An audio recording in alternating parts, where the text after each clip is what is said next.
Thank you, thank you, thank you, thank you. इसमें एक पैसा लगता नहीं है, बोलते रहो। सुबह उठो तुरंत थैंक यू बोलो। आप कहते हैं प्रेयर में, अफर्मेशन में आप कहते हैं my day begins with gratitude and Joyce.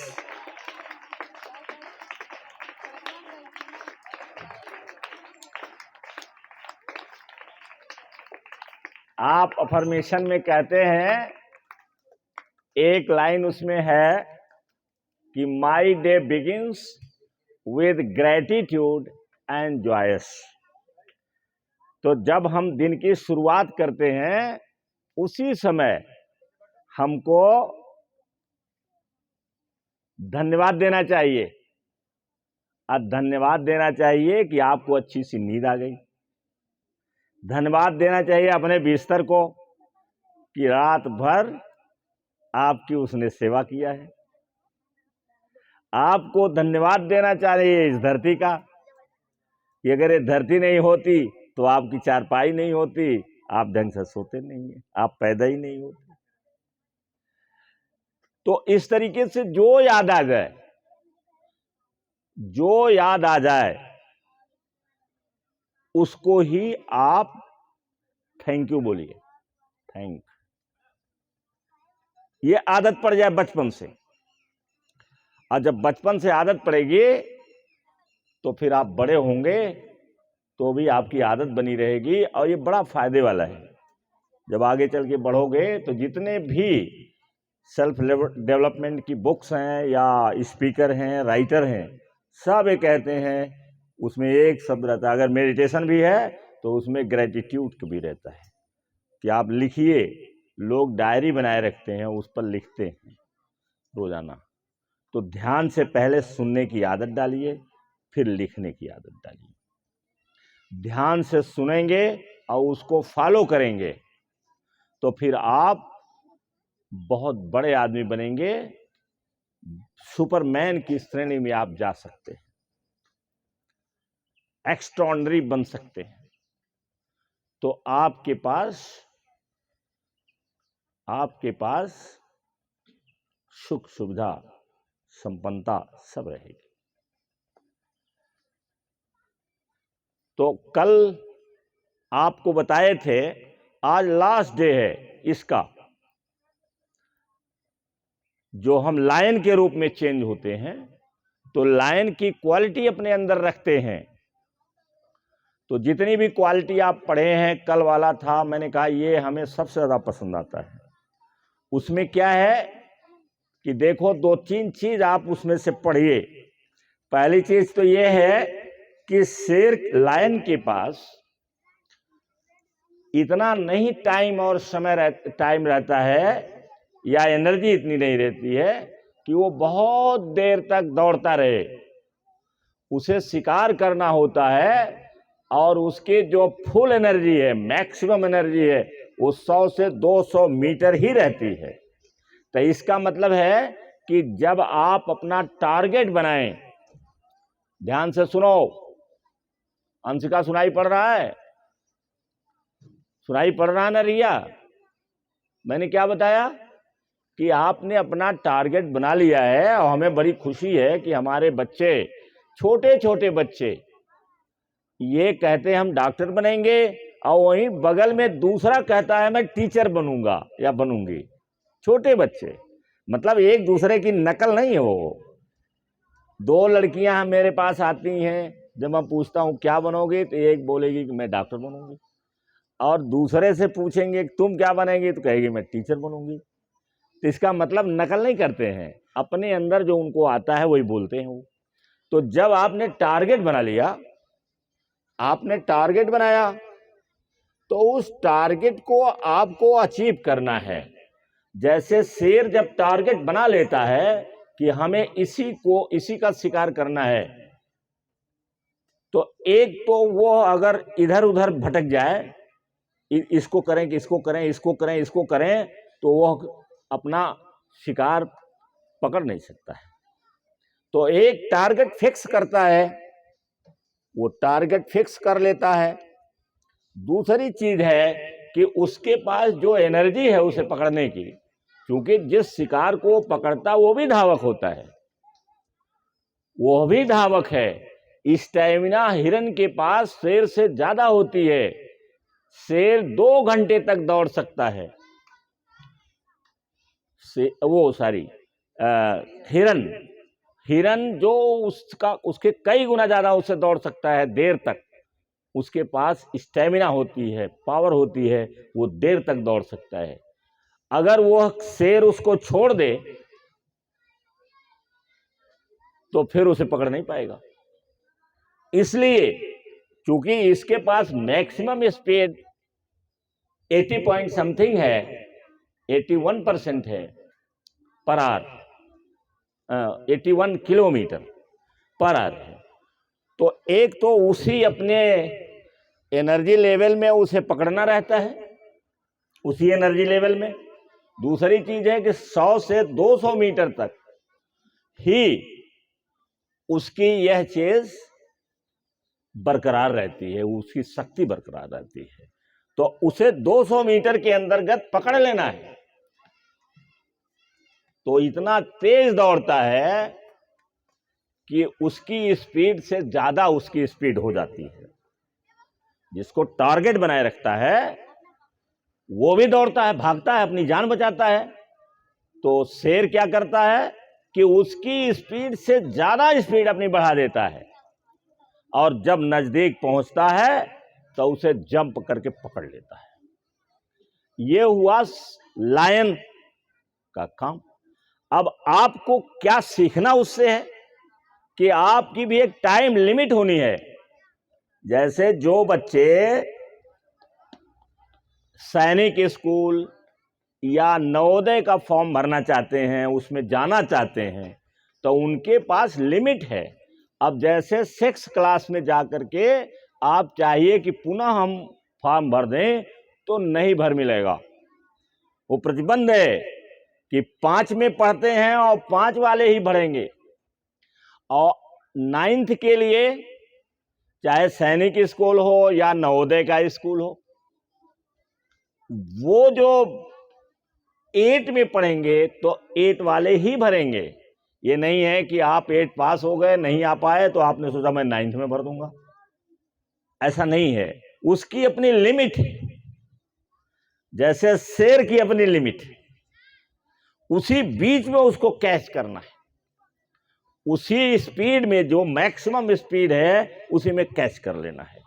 और हमने बताया, आप देख सकते हैं, वीडियो देख सकते हैं, वीडियो देख सकते हैं, आप यहां देख सकते हैं कि जब वो दौड़ता है तो इतना तेज दौड़ता है कि अगर उससे ज्यादा वो दौड़ जाए तो शायद उसका दिमाग फट जाएगा। इतना तेज दौड़ता है, मतलब उसको कैच करना रहता है। क्या करना रहता है? कैच करना रहता है। वैसे आपको भी जो टारगेट बनाए हैं उसे कैच करना है, उसे अचीव करना है। तो अपनी टाइम लिमिट बना लीजिए कि हमको इतने दिन में इसको पास कर लेना है। जैसे नीट हो गया, इंजीनियरिंग का हो गया, एनडीए का हो गया, सीडीएस का हो गया, बहुत सारे इम्तिहान हैं। केवल एक चीज आपको आनी चाहिए कि आपका मैथ, साइंस, इंग्लिश, ये जीके, हर जहां जीके की जरूरत नहीं लगती। इंजीनियरिंग में कोई जीके की जरूरत नहीं, इंजीनियरिंग में अंग्रेजी की भी जरूरत नहीं है, लेकिन बोलना चालना है इसलिए सीखना रहता है। तो आप उसी लिमिट में, हर जहां लिमिट बनी हुई है। जैसे जेईई में एडवांस केवल 2 बार आप देख सकते हैं, केवल 2 बार। एक बार फेल हो गए तो दूसरी बार में बस। इसके बाद आप चाहिए कई बार हम बैठ लें तो नहीं बैठ सकते हैं। नीट में अभी ये नहीं है, नीट में कई साल आप बैठ सकते हैं। लेकिन अगर आप कई साल का इंतजार करेंगे तो आपका टाइम वेस्ट होगा। आप डॉक्टर बन भी जाएंगे तो प्रमोट होकर के बड़ा डॉक्टर नहीं बन पाएंगे। आपसे छोटा जो नीट को क्वालिफाई कर लिया होगा पहली बार में, वो बड़ा डॉक्टर बनेगा, आप छोटा डॉक्टर रहेंगे। और उस जो छोटा कम उम्र का डॉक्टर होगा वो आपके ऊपर शासन करेगा। आपकी उम्र ज्यादा हो जाएगी और प्रमोशन आपका नहीं होगा। और जो पहली बार में निकाल ले जाएगा, पहली बार में निकाल ले गया, तो जाहिर सी बात है उसकी ट्रेनिंग जल्दी खत्म होगी, फिर नियुक्ति मिलेगी उसे, नियुक्ति में उसको प्रमोशन जल्दी मिल जाएगा। तो आपकी उम्र ज्यादा है लेकिन शासन कौन करेगा आपके ऊपर? जो छोटी उम्र का रहेगा। ये नुकसान है, अभी नहीं मालूम देता है, बाद में चल करके मालूम होता है। तो इस तरीके से हमको टाइम लिमिट अपनी रखनी चाहिए। Target fix, time limit fix कि हमको निकाल लेना है इसी में। इसलिए हम अभी से कहते हैं छोटे बच्चे जो 9th क्लास के जो 3rd क्लास के बच्चे हैं, वहीं से कंपटीशन शुरू हो जाना चाहिए एकदम। और नीचे तो केवल भूमिका बननी चाहिए, बनती रहेगी। कोशिश हमारी है, हम कोशिश कर रहे हैं, अब कोशिश कर रहे हैं, सफलता मिलेगी। तो ये है लायन की मेंटेलिटी, उससे हम ये सीखते हैं लायन से। और लायन का एक गुण और है जो बहुत जरूरी हमको जानना है। लायन की अपनी एक फैमिली होती है। ये lion has a family. Lion का अपना एक परिवार होता है, सभी जानवरों का नहीं होता है। लेकिन चूंकि वो राजा है, राजा इसीलिए कहा गया है, राजा कहा गया है, राजा वो खुद नहीं बना है। हम लोग किंग ऑफ फॉरेस्ट कहते उसको हैं। दुनिया में हर जहां कहलाता है, चाहे वो अमेरिका हो, चाहे इंग्लैंड हो, चाहे जर्मनी हो, चाहे फ्रांस हो, कहीं भी है, हर जहां उसको कहा जाता है किंग ऑफ द फॉरेस्ट। तो किंग ऑफ द फॉरेस्ट क्यों कहा जाता है? क्योंकि वही एक जानवर है जिसका अपना एक परिवार होता है, जिसकी एक फैमिली होती है। और इस फैमिली के नाते उसको एडवांटेज मिलता है, उसको लाभ मिलता है। उसके फैमिली में कौन कौन रहता है? उसके अपने बच्चे रहते हैं। और तारीफ की बात है कि दूसरे एक बच्चे को तोड़ डालता है, ये मार डालता है, लेकिन अपने बच्चे को पूर्ण सुरक्षा देता है, कोई छू नहीं सकता उसको। ये उसका अपना गुण है, उस अपने बच्चों को किसी को छूने नहीं देता है। और इसके साथ साथ उसके फैमिली में अब जितना हो जाए, जैसे 5-5, 6-6, 8-8 शेरनियां होती हैं उसके परिवार में, जैसे अब भाई भी रहता है। मैंने देखा एक शेर का भाई, जैसे 2 भाई हैं, कभी ये झगड़ा नहीं करते, कभी आपस में लड़ते नहीं हैं। और एक भाई अगर आक्रमण करता है, जो उसके क्षेत्र में कोई घुस गया दूसरा शेर, तो दूसरा भाई अगर वहां खड़ा रहेगा, देख लेगा, तो दौड़ते हुए उसके ठीक बगल पहुंच जाता है। अगर वीडियो देखो कभी तो देख लो कि अगर 2 हैं वो भाई, तो दोनों भाई आक्रमण करेंगे तो दोनों भाई करेंगे, दोनों लड़ते हैं। तो जिसकी वजह से उनका फायदा यह है कि कोई मामूली शेर अकेला उनके क्षेत्र में घुस नहीं सकता। अगर घुस गया तो या तो भाग जाएगा, नहीं तो अगर पकड़ लेंगे तो उनको मार डालेंगे। तो उनकी अपनी फैमिली होती है, हमें इनसे सीखना चाहिए। हमारे यहाँ तो बहुत सारे किताबों में लिखा गया है परिवार के बारे में, लेकिन इससे सीखिए, जानवर से सीखिए कि इसका अपना एक परिवार होता है। और परिवार में ज्यादा काम शेरनियां करती हैं, शेरनियां। और किसी जानवर को अगर उन्हें पकड़ना है और जानवर मजबूत है, जानवर जबरदस्त है, जिसको एक शेरनी उसको पकड़ के गिरा नहीं सकती है। तो जितने ये रहती हैं, अगर 5-6 हैं तो ये 5-6 उसे घेर लेंगी। कोई यहाँ रहेगा, कोई यहाँ रहेगा, कोई यहाँ रहेगा, कोई यहाँ रहेगा, कोई यहाँ रहेगा, ऐसे ही छिपे रहते हैं। अब पता चला कि बीच में चर रहा है जानवर का झुंड चर रहा है, जैसे बफलो के झुंड होते हैं, जेबरा के झुंड होते हैं, सबके झुंड रहते हैं, झुंड में ही सिक्योरिटी रहती है। तो ये क्या करते हैं कि एक उकसाएगा, देखो कितना चालाक होते हैं, और हम मनुष्य कितने बेवकूफ होते हैं, लड़ाई झगड़ा करते हैं अपने घर में। तो एक उकसाएगा, इसे एक उकसाएगा और इसके बाद भगदड़ मच जाएगी, और भगदड़ मच जाएगी तो एक को घेर लेगा, और जब एक को घेरेगा तो जितनी इसकी बहनें हैं ये सारा का सारा आ करके उसके ऊपर टूट पड़ेंगे। तो कोई सिर पर चढ़ता है, तो कोई पीठ पर चढ़ जाता है, तो कोई बगल से पकड़ता है उसे, और पकड़ करके खींच करके उनको फिर धरती पर ला देते हैं, जमीन पर गिरा देते हैं। मैंने कभी देखा? कभी नहीं देखे? देख लेना कि कैसे शिकार करते हैं। तो इनका एक परिवार होता है। हमारे लिए भी जरूरी है कि हम अपनी फैमिली जो हमारी है उसकी सुरक्षा बहुत अच्छे ढंग से करें। घर में बच्चे हैं तो उनकी देखभाल बढ़िया करें, उनको अच्छा खाना दें, उनसे एक्सरसाइज कराएं। अब कहोगे कि घर में लोग कहते हैं टाइम नहीं मिलता है, बात तो सही है भाई, बात तो सही है। एक किसान को टाइम नहीं मिलता है तो कौन कहता है आप किसान रहो? किसानी तो आपने चुना है ना, कौन कहता है? इतना दिन बीत गया और जब जान रहे हो उससे कोई फायदा नहीं है तो क्या फायदा है? अच्छा देखो, हमारे यहाँ जो शिक्षा का स्तर है, मैं कहता हूं कि बहुत स्टैंडर्ड नहीं है। अभी मैं एक किताब पढ़ रहा था, कल थोड़ा सा ही पढ़ ही पाता हूं, किताब पढ़ रहा था तो उसमें लिखा हुआ है, एक उदाहरण दिया हुआ है बाइबल में, कैन का। कैन है नाम का आदमी जो जमीन की लालच में अपने भाई का मर्डर कर देता है। फिर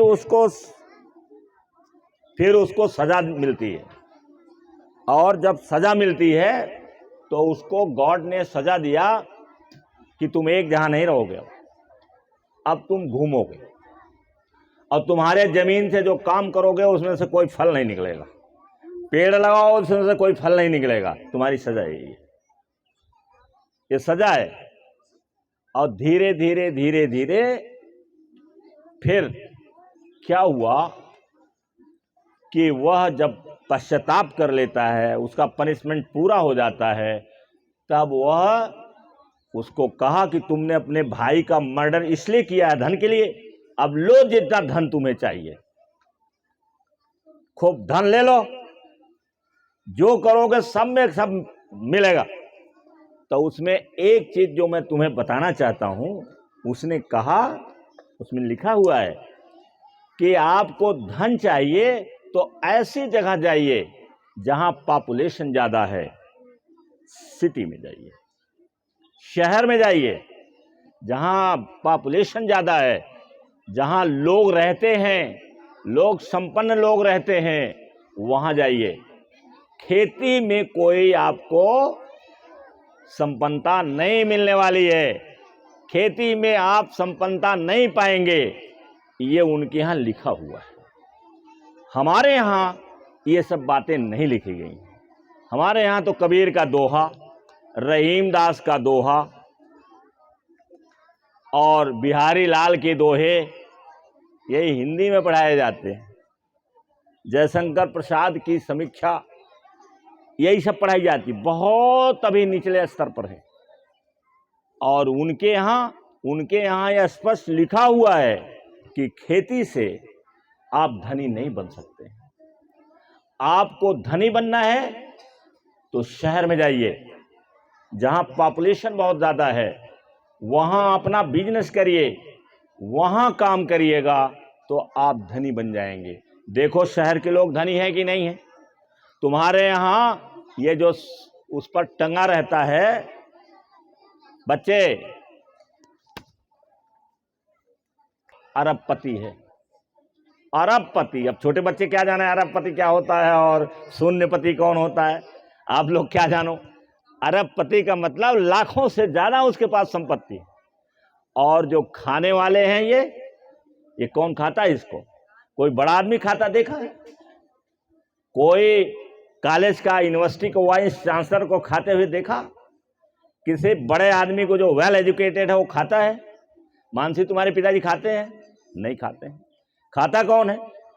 मजदूर खाता है। मजदूर वर्ग ज्यादा खाता है। वैसे कुछ लोग लड़कपन में बिगड़ जाते हैं तो खाते हैं एक दो, लेकिन मैं उनको सामान्य आदमी मानता हूँ। वो चाहे कितने बड़े कुर्सी पर बैठे हों, अगर खाते हैं ये सब तो मैं उनको मानता हूँ कि ये सामान्य व्यक्ति हैं, बहुत हाई स्टैंडर्ड माइंड के नहीं।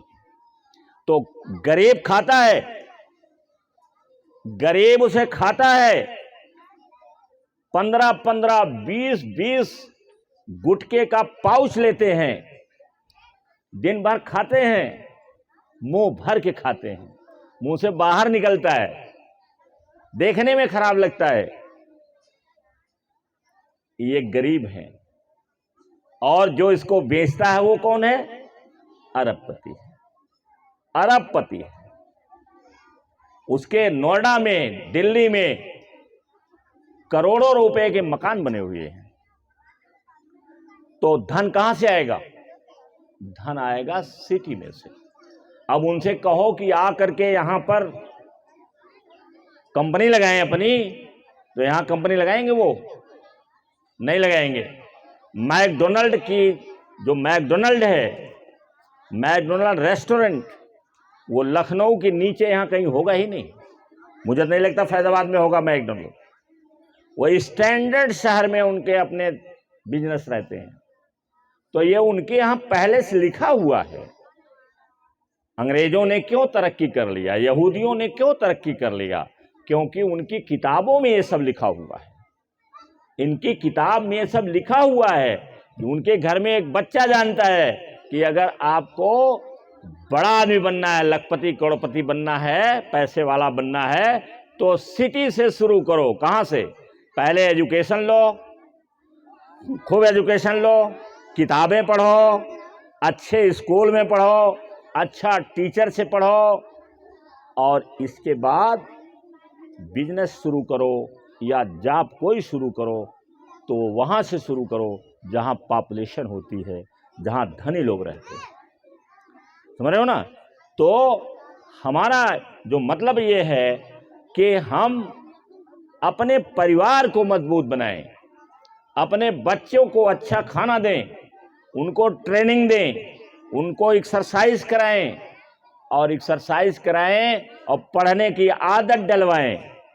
पढ़ेंगे वो, जब किताबें पढ़ेंगे तो उन्हें ज्ञान होगा। जब किताब पढ़ेंगे तो उन्हें ज्ञान होगा।